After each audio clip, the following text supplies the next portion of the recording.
Now in the next example, what we will going to try to do is we will create a class which will allow us to call a Java built-in class, let's say math class, and utilize the static methods within the math class. So let's call this one using math class. Just always make sure that you never call any of your classes the same name as Java built-in classes. The reason is if you name your class exactly the same as a Java built-in class, and when you try to call a Java built-in class, since your class is named exactly the same, the Java will override that and will instead try to look for the method within your class. And since it wouldn't find that method within your class, it's still going to give you an error. So always try to be little different from Java's built-in classes. For example, I'm using math class, so I just sticked in the word using in class, because I know that none of those two words along with the math are part of the Java's built-in classes. So now let's try to use the math class. Math class also belongs to java.lang package, so we don't need to worry about importing any packages. So let's try to incorporate math class here, and if I call upon math class dot, it automatically gives me a bunch of options to choose from. So let's say if I would like to round a value, as you can see, I have a math round that returns a long, and I have a math round that returns an integer. If you pass a float, it returns an integer. If you pass a double, it returns a long. So let me pass a double value like 45.77, and let's put it into a long variable. So we're going to say long rounded result. Let's call this one, and system.out.println. So I can now display the rounded result.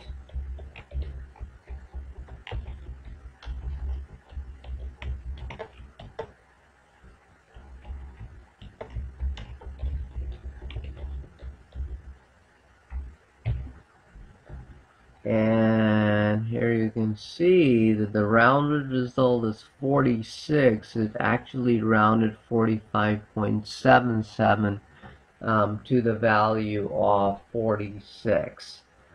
Similarly, I can utilize other capabilities such as if I were to calculate a formula like the area of a circle, which I can say, well, double radius equals to 4.6, and I can say double area equals to, and I need to use pi r square.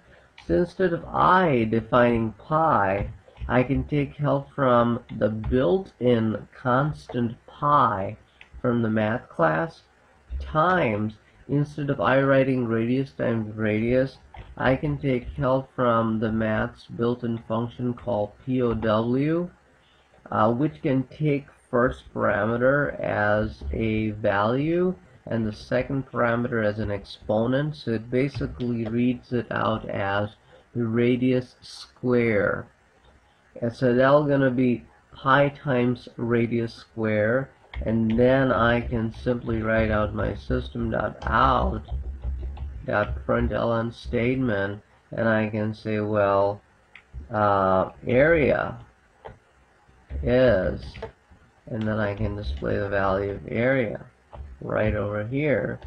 So now let's try to run this one, and it tells me that, okay, for that kind of radius which I used, 4.6, the area comes out to 66.47. Now let's say if I would like to get a little bit more, I would like to be a little bit more clear on my units. I can use, let's say, square feet. So as you can see in the output, that change is also reflected.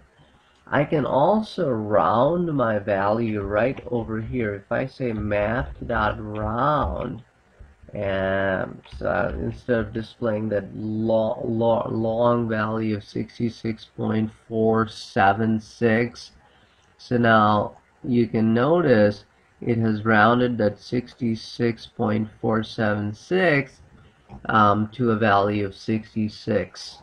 So all of these functionalities could be used, and if you would have noticed, I called upon round by using a class name. I called upon POW using a class name. So all of these are considered to be my static methods from the math class. And we have also utilized pi, which is a constant, using a math class. So that also means that the pi was declared as a static constant in the math class.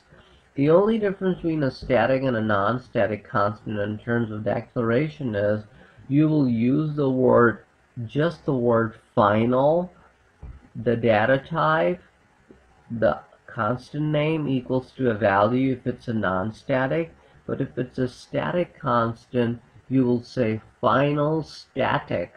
The data type, the constant name equals to a value. So just by sticking in the word static, you can now make it callable by the class name versus an object name. Usually object properties are private, but these properties can be kept public so that they can be utilized outside of the class. One more thing I want to tell you about the math class is the math class is final. What does that mean? A final class is as that class in Java on which you probably cannot establish any hierarchical inheritance. So you cannot create a child class to the math class. That is the final class. If you also create your class with the word final, for example, if I stick in over here a word final between the word public and class, final is actually a keyword in Java, as you have seen in the constant declarations. So I'm going to make my class final. That means this class is utilizable. This class is callable. I just can't create children classes to this class. Thank you for watching this video.